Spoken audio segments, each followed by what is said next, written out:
Salmo 139, vamos ler a partir do versículo 1 mesmo. Esse salmo é um salmo composto por Davi. A gente não sabe exatamente em quais circunstâncias ele foi escrito, mas foi composto por Davi. E diz assim a palavra do Senhor: Senhor, tu me sondas e me conheces. Sabes quando me sento e quando me levanto. De longe conheces os meus pensamentos. Observas o meu andar e o meu deitar e conheces todos os meus caminhos. A palavra ainda nem chegou à minha língua e tu, Senhor, já a conheces toda. Tu me cercas por todos os lados e pões a tua mão sobre mim. Tal conhecimento é maravilhoso demais para mim, é tão elevado que não o posso atingir. Para onde me ausentarei do teu espírito? Ou para onde fugirei da tua face? Se subo aos céus, lá estás. Se faço a minha cama no mais profundo abismo, lá estás também. Se tomo as asas da alvorada e me detenho nos confins dos mares, ainda ali a tua mão me guiará e a tua destra me susterá. Se eu digo, as trevas com certeza me encobrirão, e a luz ao redor de mim se fará noite, até as próprias trevas não te serão escuras, e a noite é tão clara como o dia. Para ti, as trevas e a luz são a mesma coisa, pois tu formaste o meu interior, tu me teceste no ventre de minha mãe. Graças te dou, visto que de modo assombrosamente maravilhoso me formaste. As tuas obras são admiráveis e a minha alma o sabe muito bem. Os meus ossos não te foram encobertos quando no oculto fui formado e entretecido como nas profundezas da terra. Os teus olhos me viram a substância ainda informe, e no teu livro foram escritos todos os meus dias, cada um deles escrito e determinado, quando nenhum deles ainda existia. Que preciosos para mim, ó Deus, são os teus pensamentos, e como é grande a soma deles. Se os contasse, seriam mais do que os grãos de areia. Quando acordo, ainda estou contigo. Como eu gostaria, ó Deus, que acabasses com os perversos. Afastem-se, pois, de mim homens violentos. Eles se rebelam contra ti e como teus inimigos falam coisas ruins. Acaso não odeio os que te odeiam, Senhor? E não desprezo os que se levantam contra ti? Eu os detesto com ódio completo. Para mim são inimigos de fato. Versículos 23 e 24. Você pode ler junto comigo? Vamos lá, todos juntos? Sonda-me, ó Deus, e conhece o meu coração. Prova-me e conhece os meus pensamentos. Vê se há em mim algum caminho mau e guia-me pelo caminho eterno. Amém? Vamos orar nesta manhã, Pai. Estamos na tua casa e te pedimos que o Senhor venha falar conosco através da tua palavra. Te pedimos que o Senhor venha aplicar essa palavra na realidade de vida de cada um de nós, ó Deus. E que essa palavra nos inspire, nos ensine, nos direcione, nos abençoe, avive a nossa fé, nos encoraje, Senhor querido, para tomar passos na direção do Senhor para as nossas vidas. Na autoridade do teu nome, que caia por terra todo e qualquer espírito contrário, toda resistência, que todo mal saia deste lugar, ó Deus. Guarda esse ambiente debaixo da tua bênção, debaixo do mover do teu espírito, e faz a tua obra de maravilhas nas nossas vidas. É o que nós oramos e te agradecemos em nome de Jesus. Amém e amém. Nesse texto que nós estamos vendo, como eu falava anteriormente, foi um salmo escrito por Davi, um homem que conhecia Deus, um homem que Deus diz na sua palavra, e o próprio Deus testifica que era um homem segundo o coração de Deus. Isso aí não foi uma pessoa que disse a Davi, mas foi o próprio Deus quem disse e testemunhou que ele tinha um coração segundo o coração de Deus. Nós não sabemos exatamente quando esse salmo foi escrito, mas pela experiência de Davi, pelo testemunho de Deus acerca dele, a gente sabe que Davi já passou por diversas situações. Então, esse salmo sendo escrito por ele, traz para nós uma inspiração. esse salmo escrito por ele traz para nós um conforto diante das situações semelhantes que alguns de nós possamos viver, também encontrar alento, também encontrar encorajamento, também encontrar conforto e consolo diante das situações que nós vivemos. E a primeira coisa, né, que Davi faz questão de relatar neste salmo é o conhecimento de Deus acerca dele mesmo. Deus conhecia Davi e ele tinha certeza desse conhecimento. E Deus conhecia Davi, conhece a mim e a você, no nosso mais profundo íntimo. Porque ele fala dos pensamentos que estão no coração dele. Deus sondava e conhecia Davi no seu mais profundo íntimo. Aquilo que ele não expressava para ninguém, aquilo que ele não falava para ninguém, mas estava somente no seu pensamento, estava somente no seu interior, mas Deus conhecia. E eu queria trazer isso para nós nesta manhã. Deus conhece o que está no seu interior. Deus conhece aquilo que está no seu coração. Deus sabe o que você está passando na sua vida interior, vamos dizer assim. Antes de saber o que está do lado de fora, Deus conhece o que está do lado de dentro. Deus conhece, às vezes, as situações que você está vivendo do lado de fora, e Ele sabe o que essas situações estão gerando no seu coração do lado de dentro. Ele sabe o que você está pensando, por exemplo. Talvez você chegou aqui hoje com uma situação que você está enfrentando e pensando: Deus vai me dar vitória, Deus vai me abençoar, eu vou ver um milagre acontecer nessa situação. Glória a Deus. Amém. Graças a Deus por algumas pessoas que disseram amém, que levantaram a mão. Aleluia. As que não fizeram isso, pode ser também uma verdade, querido. Talvez você chegou aqui pensando: será que eu vou vencer isso? Será que eu vou achar uma solução? E talvez você está com medo, talvez você não esteja com tanta fé assim. E eu não estou aqui para acusar você, nem condenar você, pelo contrário. Eu vim aqui trazer uma palavra de conforto ao seu coração. Até nesses momentos eu vim dizer para você: você não falou para ninguém. Eu estou olhando aqui você bonito, cheiroso, penteado, arrumado, mas só Deus sabe o que está no seu coração. E eu vim aqui dizer que Deus conhece o que está no seu coração. Ele sabe como é que você está pensando agora. E você está me ouvindo até dizer essas coisas, pensando: mas será que o que esse pastor está falando é verdade? Ah, se fosse o pastor Roberto eu ia acreditar, mas é ele, eu não sei. Eu vim aqui dizer, eu não vim pregar aquilo que eu quero, mas eu vim aqui pregar a palavra de Deus para você. E não estou pedindo para você confiar em mim, não. Eu estou falando: confia na palavra de Deus, porque é Ele que conhece o seu coração. Glória a Deus. Amém, meu irmão? É Deus. Eu estou pregando a minha palavra, é a palavra de Deus. É nessa palavra que nós temos que confiar. Amém.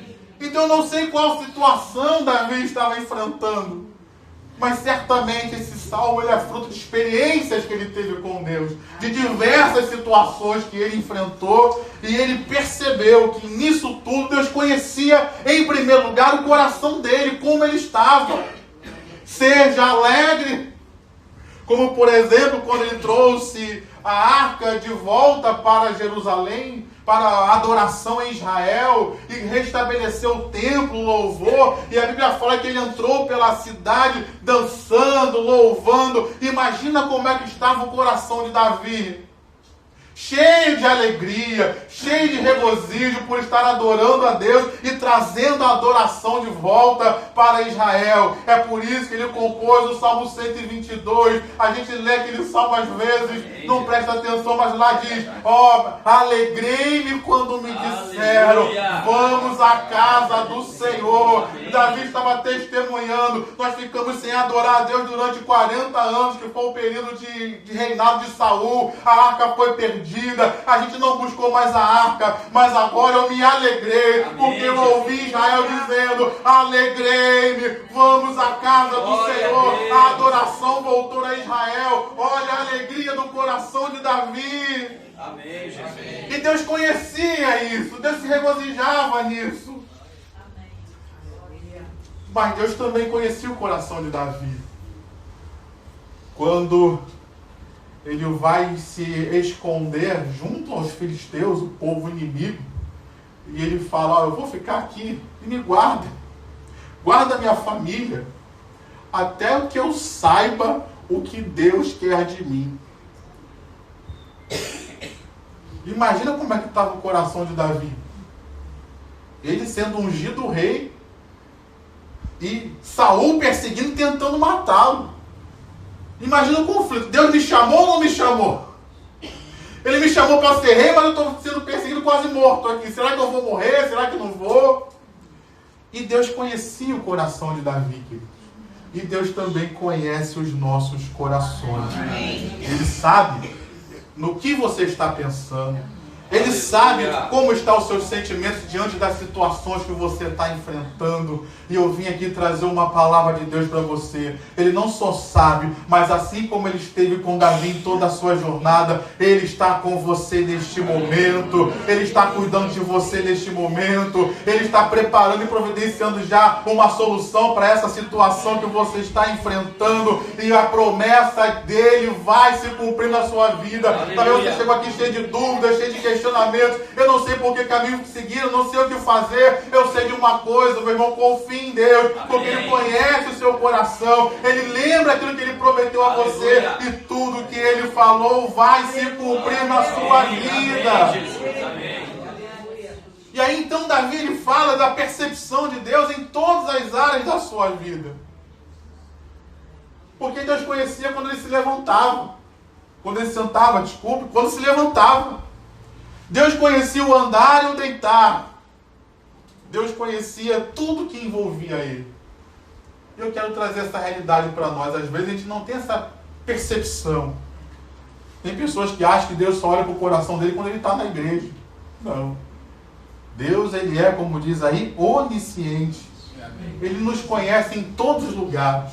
Deus não está olhando para o seu coração só quando a gente vem à igreja. Só quando a gente vai participar da ceia, aí a gente examina o coração e Deus olha também, não. Deus está vendo você no seu cotidiano, nas coisas mais simples que nós fazemos, sentar e levantar, deitar e andar, nas coisas mais simples, nos nossos afazeres, nas nossas tarefas. Deus nos conhece por inteiro e em todo momento. Aleluia! E aí me chama a atenção, porque diante dessa realidade que Davi retrata, ele então diz que Deus nos cerca, versículo 5, por trás, aqui diz por todos os lados, outra versão é por trás e por diante, Deus nos cerca por todos os lados, e sobre nós ele coloca a mão dele. Amém. E aqui eu vim dizer isso. Não sei se você lembra dessa experiência quando criança, ou talvez você já lembre dessa experiência, já com seu filho, com seu neto. Quantas vezes você, quando criança, você teve medo e buscou seus pais? Quantas vezes você, quando criança, gritou e o seu pai foi até você? Ou hoje, né, você já é pai, quantas vezes seu filho gritou e você foi até ele? Quantas vezes ele não falou nada, mas você olhando falou, ele está com medo. E você foi até o seu filho.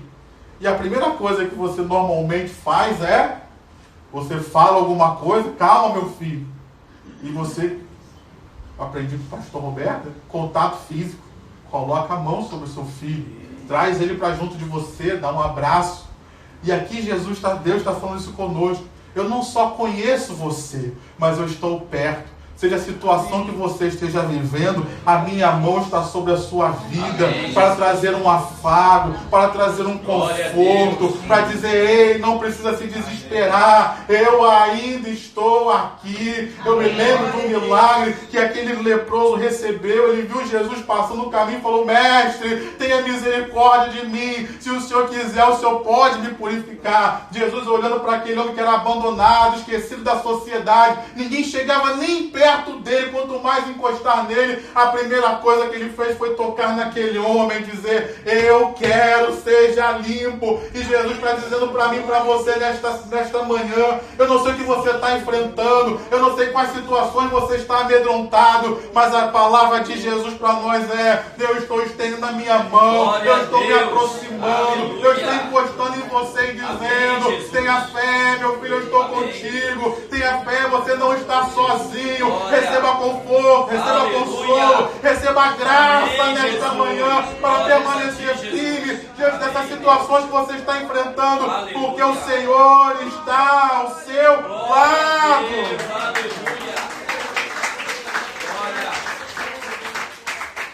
A mão dele está sobre a sua vida. Me ajude nesta manhã, encosta no seu irmão, encosta no ombro dele aí. Diga, essa mão não é minha mão, não é a mão de Deus dizendo. A mão de Deus está sobre a sua vida, meu irmão. Você não está sozinho. Você não está sozinha. Existe um Deus que está perto, tão perto quanto a distância de um braço, para te dar um afago, um carinho e a graça dele ser derramada sobre a sua vida. Glória a Deus. E aqui então, Davi, diante dessa realidade da presença de Deus, diante dessa realidade do conhecimento de Deus, do seu interior, acerca de quem ele era, do que ele fazia, do que ele pretendia, dos medos que ele tinha, ele traz então uma segunda verdade. Deus, ele conhece as situações nas quais nós estamos inseridos. E nenhuma delas pode nos afastar de Deus. Versículo 7. Para onde me ausentarei do seu espírito? Para onde fugirei da sua face? E aqui Davi começa a listar os opostos. Céu e o mais profundo abismo. O mais profundo abismo aqui é a palavra Sheol, a morte. Então ele está falando nem só de água ou lugares profundos, mas está falando até da morte. Ele fala tomar as asas da alvorada e ir de um lado para o outro, ir do extremo leste ao extremo oeste. Ele fala até de trevas e luz, extremos opostos, mas que nenhum deles são capazes de impedir a mão de Deus de sustentar a vida de Davi. Nenhum deles são capazes de impedir que Deus veja o que ele está passando, e nenhum deles é incapaz de impedir a mão e o milagre de Deus de tirá-lo daquelas situações. E eu vim aqui também trazer essa palavra. Eu não sei o que você está vivendo, eu não sei quais situações você está passando, mas nada nem ninguém pode afastar você de Deus. Nada nem ninguém pode impedir que Deus te alcance. E aqui eu queria citar alguns exemplos.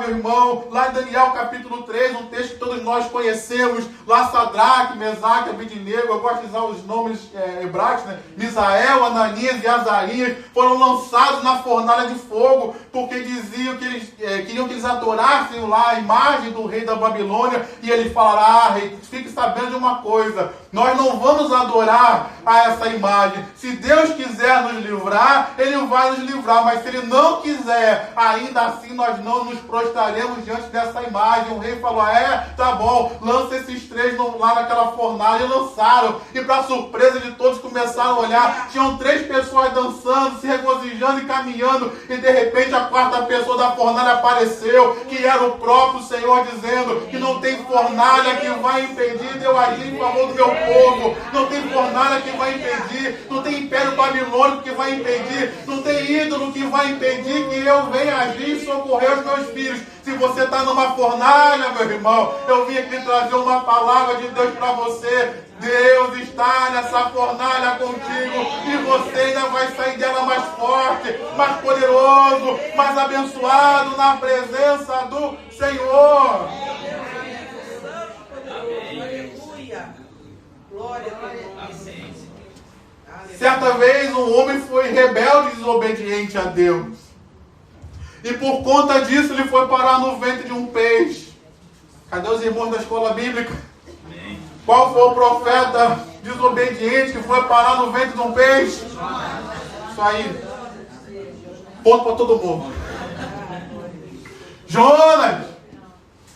Mas no ventre do peixe, lá no profundo do oceano, ele se lembrou dos votos que fez a Deus e orou dizendo: Senhor, os votos que eu fiz eu cumprirei. E lá do fundo do abismo, a oração dele alcançou a Deus, e Deus deu uma ordem para o peixe, e o peixe o lançou na praia. E nessa manhã, talvez você esteja se sentindo: eu estou no ventre de um peixe, eu estou no mais profundo do abismo. Será que a minha oração ainda alcança a Deus? Eu vim aqui dizer para você, meu irmão, Deus não está só no céu, não, mas Ele também está no nosso coração, e é isso que nós precisamos crer nessa manhã. Ainda que eu esteja no mais profundo abismo, dentro do ventre de um peixe, se eu orar, Se eu confiar, ainda há saída, ainda há escape, porque ainda no ventre do peixe os olhos de Deus me veem. E ainda no ventre de um peixe, a mão de Deus pode operar em meu favor. Glória a Deus. Situações, queridos, que Deus agiu em favor do seu povo. Situações que a mão de Deus alcançou. Alguém disse, agora acabou, agora não tem mais jeito. Mas Deus foi lá e mudou a história daquela situação, porque não tem nada, nem ninguém que possa impedir a mão de Deus de agir em favor do seu povo. Quantas situações conhecemos que Israel enfrentou batalhas e guerras em que estava em desvantagem,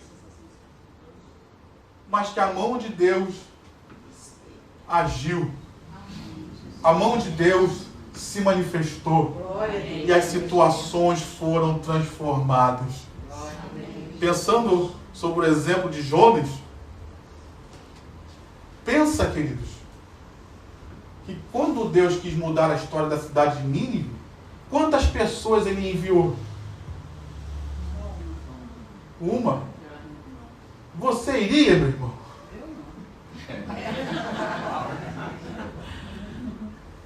Você iria? Pensa bem. Nínive, capital do Império Assírio, era o povo inimigo. Imagina o Donald Trump mandar, vamos resolver o problema lá com o Irã.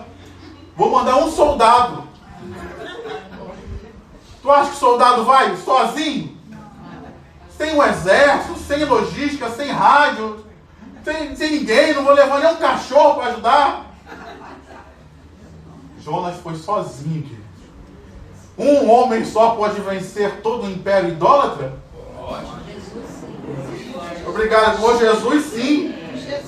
Com Jesus, meu irmão, se Deus está te chamando, não tem nada nem ninguém que possa impedir a ação de Deus para intervir em favor do seu povo. Deus age em favor de uma pessoa. Deus usa uma pessoa para mudar o império inteiro. Deus precisou de um homem só com uma mensagem poderosa para transformar 120 mil pessoas. Será que Deus pode fazer isso hoje através da minha vida e da sua vida? É claro que pode, porque Ele continua sendo Deus.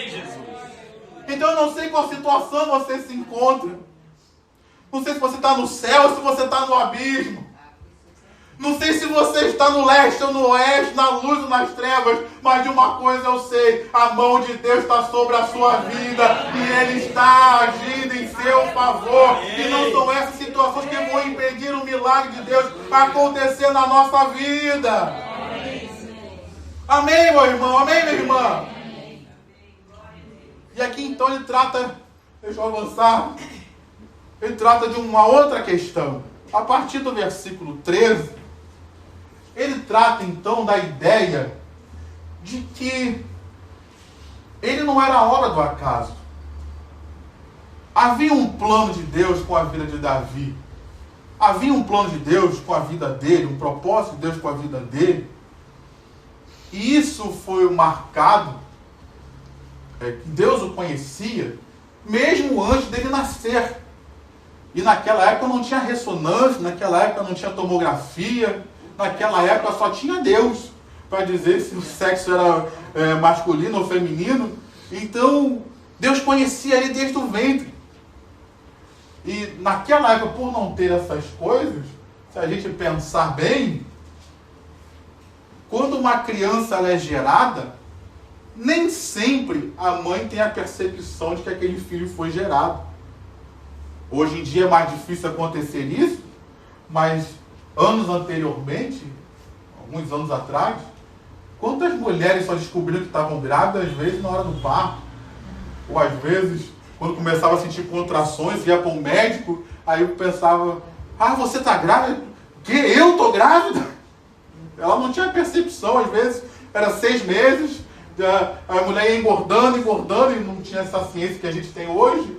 Então, a Bíblia está nos revelando que Deus conhecia Davi mesmo antes dos seus pais saberem da existência dele no ventre da mãe dele.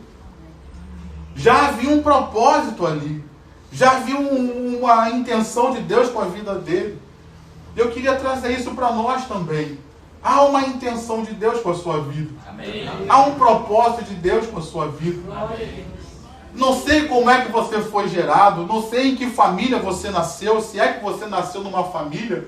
Esses dias, agora, acho que no ano passado, eu fiquei sabendo de uma vizinha minha lá, que eu conheço ela, quer dizer, ela me conhece, né? Porque quando eu nasci ela já estava lá no prédio.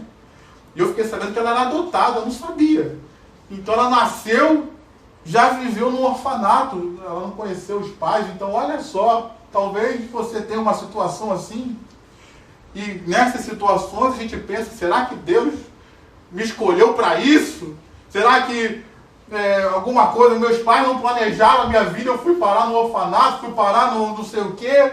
Mas eu venho aqui dizer para você, não sei se seus pais planejaram, não sei em que circunstância você nasceu, mas uma coisa eu sei, Deus tem um propósito com a sua vida. Você não nasceu aqui nessa terra em vão, você não está aqui a passeio, você não está aqui por obra do acaso, seus pais podem não ter planejado, seus pais podem não ter se preparado, mas existe um Deus que te ama, existe um Deus que te conhece desde o ventre da sua mãe, existe um Deus que tem planos e tem projetos com a sua vida, e Ele ainda vai fazer maravilhas, se é que já não tem feito na sua vida. Amém, meu irmão? Amém, minha irmã? E aí, então, nesse contexto, eu queria pensar com você, porque ele diz que Deus havia escrito os dias dele. Deus havia determinado algumas coisas para ele fazer, e como a gente tem estudado na escola bíblica, Deus também havia determinado um tempo de vida para ele. Ele diz que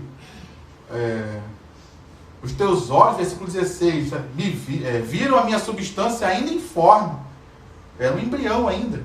E no seu livro foram escritos todos os meus dias, cada um deles escrito e determinado, quando nenhum deles ainda existia. Então quer dizer, ele não tinha nem nascido ainda, né? Era um embrião. E Deus já tinha traçado o plano dele, já tinha traçado o caminho para ele, já tinha apontado que ele seria rei, já tinha apontado tantas coisas para ele. E aqui me chama a atenção, queridos, porque conhecendo a vida de Davi, a gente sabe que ele passou por poucas e boas.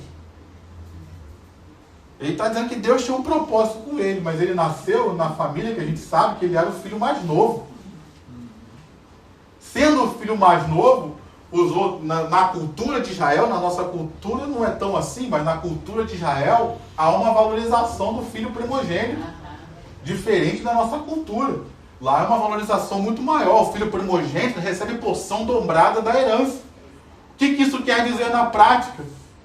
Quer dizer que ele ganhava mais dinheiro quando o pai morria. Então, se tinham 2 filhos, a herança era dividida em 3. O filho mais velho recebia 2 partes. O filho mais novo recebia 1. Então, era uma valorização que a gente não tem hoje. Hoje, não importa se você nasceu primeiro ou depois, na herança te divide tudo igual. Ou pelo menos deveria ser assim, né? Então, era diferenciado. Será que Deus não sabia que ele seria o caçula da família? Sendo o caçula, ele foi esquecido e desprezado pelos próprios pais. Porque quando Samuel foi lá convidar a família para um banquete, já imaginou, meu irmão, alguém vai na tua casa, chama todo mundo da tua família para comer no fogo de chão, churrascaria, liberado na rodízio. Vamos pegar todo mundo, pega a família inteira. E Davizinho? Davizinho foi esquecido do lanche. Não mandaram nem a merenda para ele, não vamos todo mundo comer aqui, manda pelo menos um pão para ele estar trabalhando lá. Será que Deus não sabia disso? Sabia ou não sabia? Sabia. Será que Deus não sabia que ele passaria pelas perseguições de Saul? Sabia. Mas ainda assim está testemunhando aqui. Todos os meus dias foram escritos. Oh, glória. Deus tinha um plano, Deus tinha um propósito. E o plano de Deus e o propósito de Deus se cumprem, mesmo diante das aflições que a gente passa. Porque como o apóstolo Paulo vai nos revelar, todas as coisas cooperam para o bem daqueles que amam a Deus, daqueles que são chamados segundo o seu propósito. Tem alguém que foi chamado segundo o propósito de Deus? Eu não sei se você está sendo esquecido, meu irmão. Eu não sei se você está sendo perseguido. Eu não sei se você está passando por aflições. Eu não sei o que você está enfrentando, mas eu sei que as coisas boas estão cooperando para o bem. E eu sei que as coisas ruins também estão cooperando para o bem. As coisas boas que ele passou lá junto às suas ovelhas, os riscos que ele passou junto às suas ovelhas, protegendo o leão do urso, o fizeram escrever um dos salmos mais bonitos e o mais conhecido da história, que é o Salmo 23. O Senhor é o meu pastor, nada me faltará. Ah, meu irmão, Deus conhece, Deus sabe, e Ele está usando essas aflições para produzir bênção na sua vida. Aplauda o Senhor por seu melhor. Diga graças a Deus pela fidelidade dele, mesmo nas aflições que nós passamos. Amém, meu irmão? Davi testemunha isso aqui. Amém. Mas deixa eu correr para caminhar para o final. E aí então ele chega nos versículos 19 em diante, em que ele fala da oposição dele com relação à maldade. E isso é uma coisa que a gente não pode perder de vista. Ele fala, como eu gostaria que acabasses com os perversos. E ele dá um testemunho, afastem-se, pois, de mim, homens violentos. Eu não quero fazer parte desse grupo. Eu não quero ser reconhecido como eles. Eu quero eles distantes de mim. Eu ouvi um amém, graças a Deus. Tem um pastor que ele tem uma frase interessante, que ele diz assim: o homem, o ser humano, ele só percebe o quanto ele é mau quando ele tenta ser bom. Você já tentou ser bom? Você já tentou imitar o testemunho de Cristo, que é o ser bom? É quando a gente tenta ser bom, imitar o testemunho, o exemplo de Cristo, é que a gente percebe o quanto tem maldade em nós. Você já passou por esse conflito? Você já reconheceu essa verdade em você? Não é no outro, não. É em nós. Ah, minha vontade era torcer o pescoço de um, mas a Bíblia fala que eu tenho que amar, que eu tenho que perdoar, que eu tenho que estender misericórdia. Ah, eu tinha uma vontade de contar uma mentira. Ah, se eu contasse uma mentirinha branca aqui, ia resolver meus problemas. Eu não sei se é mentirinha branca ou preta. Eu sei que a Bíblia não classifica mentira nenhuma. Só diz que aqueles que amam e praticam a mentira, seja ela branca, seja ela preta, seja ela amarela, vermelha, aqueles que amam e praticam a mentira ficarão de fora do reino de Deus. Ah, é só contar uma mentirinha. Mas eu olho para o testemunho de Jesus. Jesus falou mentira? Aí eu sou conflitado comigo mesmo e falo, há uma maldade em mim aqui. Davi falou, eu não quero participar da maldade deles. Não quero ser perverso igual a eles. Se eles são inimigos de Deus, eles não podem ser meus amigos. Se eles odeiam o Senhor, se eles estão em franca oposição a Deus, eles não podem ser meus amigos. E aqui, entendendo na revelação do Novo Testamento, é claro que a gente sabe que a nossa luta não é contra carne nem sangue. Eu não estou aqui para dizer para você brigar com quem está contra Deus, mas você precisa ter discernimento. Se ele está contra Deus, não pode ser amigo dele. Se ele é contra Deus e você é a favor de Deus, vai ter um conflito aí. Eu não posso ser brasileiro e argentino ao mesmo tempo. Então, embora você não vá brigar com ele, porque a nossa luta é contra Deus, mas eu preciso discernir. Se a pessoa é uma fofoqueira, eu preciso discernir minha luta não é contra ela, porque a minha luta é contra aquilo que está agindo através dela. Mas eu não vou contar minha vida para fofoqueira, não. Aí é demais também, né? Eu sei que minha luta não é contra ela, mas não vou abrir minha vida para ela também, porque eu sei que se eu abrir minha vida, eu vou falar, não fala para ninguém. Quando ela sair daqui, já no corredor, ela vai contar logo pro primeiro aqui, pro Diácono Beck, e daqui para lá vai contar para todo mundo. Tendo discernimento que você tem, diga amém. A sua luta não é contra ela, mas vai abrir sua vida para ela? Ah, tem um funcionário aqui na empresa que ele rouba o dinheiro das pessoas. A sua luta não é. Tem gente que rouba até marmita na geladeira, imagina dinheiro.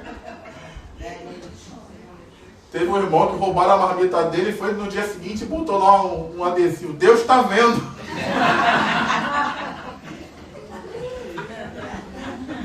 Então você sabe que tem alguém que está roubando a marmita? Faz alguma coisa. Combate o inimigo, mas não vai dar mole também. Discernimento. E Davi falou, eu não quero participar da maldade, mas eles não são meus amigos. Preciso ter cuidado. E aí ele termina seu salmo com um texto que eu acho lindo, porque ele fala dessa maldade das pessoas, mas então ele faz um clamor e uma oração. Se você deixou sua Bíblia aberta, diz aí, sonda os inimigos, ó Deus. É isso que está aí? Não. Sonda os ímpios, os perversos, ó Deus. Ele falou o quê? A mim. Sonda a mim, ó Deus, e conhece o meu coração. Prova-me e conhece os meus pensamentos. Aleluia. Olha aqui a humildade do homem segundo o coração de Deus. Vê se há em mim algum caminho mau. Ele não estava combatendo os maus aqui até ainda há pouco, os perversos. Mas agora ele fala, eu não quero ser igual a ele, Senhor, mas sonda o Senhor a mim. Vê se no meu coração há maldade também, Senhor, porque eu não quero a maldade em meu coração. E aí ele termina dizendo, guia-me pelo caminho eterno. Me tira do caminho da maldade e me coloca no teu caminho. Me tira do caminho daquilo que é mal, que vai me levar para o caminho que não presta, e me coloca no teu caminho que vai me levar à eternidade contigo, Senhor. E nessa manhã nós estamos aqui reunidos para isso também. Eu sei que não é amanhã de ceia, né? Essa mensagem também caberia, mas como é que estão os nossos corações? Deus conhece. Deus conhece a maldade que está no meu coração. Não sei se tem no seu, mas Deus conhece a maldade que está no meu. E nesta manhã eu estou aqui para dizer, Senhor, sonda, conhece-me. E vê se há em mim algum mal, algum caminho mau. Me tira desse caminho da maldade. E me traz para o caminho da eternidade, que é o caminho da comunhão e da presença do Senhor, daqui até a eternidade. Amém. 2 amém. Amém. Os outros já estão na eternidade, glória a Deus.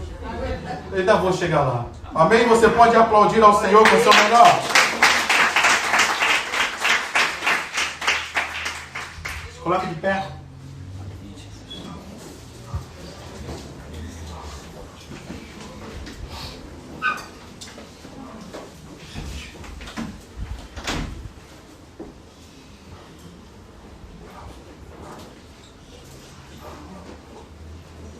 Feche seus olhos.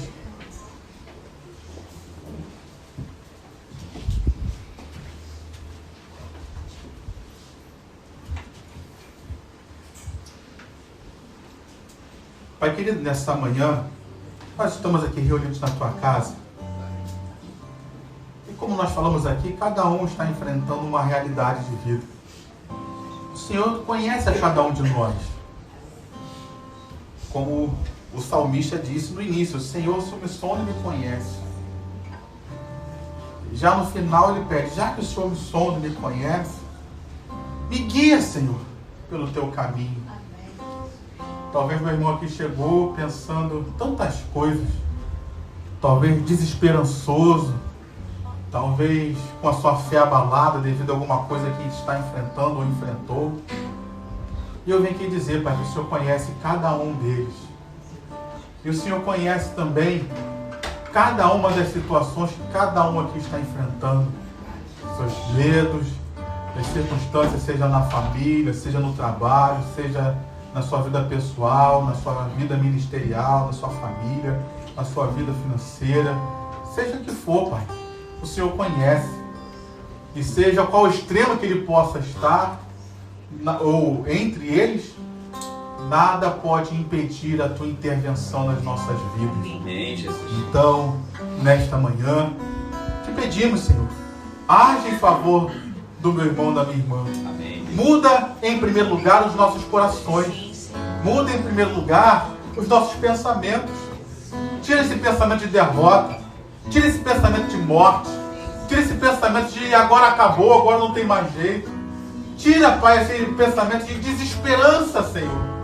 Que no nome de Jesus, nesta manhã, através da mensagem da Tua Palavra, a nossa fé seja restaurada. Que através da mensagem da Tua Palavra, a nossa esperança seja renovada. Que através da mensagem da Tua Palavra, a Tua alegria possa voltar, Pai. Tira esse desespero, tira essa tristeza, essa angústia do coração. Traz de volta a paz, traz de volta a alegria, traz de volta a certeza do Teu cuidado diante dessa situação. Em nome de Jesus, ó Deus. Eu coloco a situação em si nas Tuas mãos. Nós cremos num Deus que pode resolver qualquer situação, Pai. Então, age, intervém, muda o quadro das coisas na vida do meu irmão, da minha irmã. Que ele possa ver um milagre nessa situação que hoje o aflige e que isso seja testemunho de vitória e de bênçãos na vida dele, Pai. Nós oramos abençoando ele, abençoando as situações nas quais ele se encontra. E como Davi nos ensinou por último, sonda-nos, ó Deus. Conhece os nossos corações. Que nessa manhã o Senhor possa limpar o nosso coração de toda maldade. E nos guiar, Pai. Nos guiar para ver a solução desse problema. Nos guiar para ter o futuro que o Senhor tem para nós. Nos guiar para viver, Pai, como nós lemos aqui, que o Senhor tinha um dia escrito, determinado para a vida de Davi. E o Senhor tem também dias determinados, bênçãos para nós. Nos ajuda a viver, então, Pai, nos guia por esse caminho eterno, que é o caminho que o Senhor tem para nós, para viver tudo aquilo que o Senhor planejou para as nossas vidas. Dá-nos discernimento, dá-nos sabedoria, para que nós possamos vivenciar esse caminho, que é o caminho que nós vamos agradar ao Senhor e sermos bênçãos nessa terra. Assim nós oramos e te agradecemos em nome de Jesus. Amém e amém. Você pode aplaudir ao Senhor com o seu melhor. Você pode dizer glória a Deus. Aperte a mão do seu irmão, aperte a mão da sua irmã, diga para ele: Deus está contigo, meu irmão. Deus está contigo, minha irmã.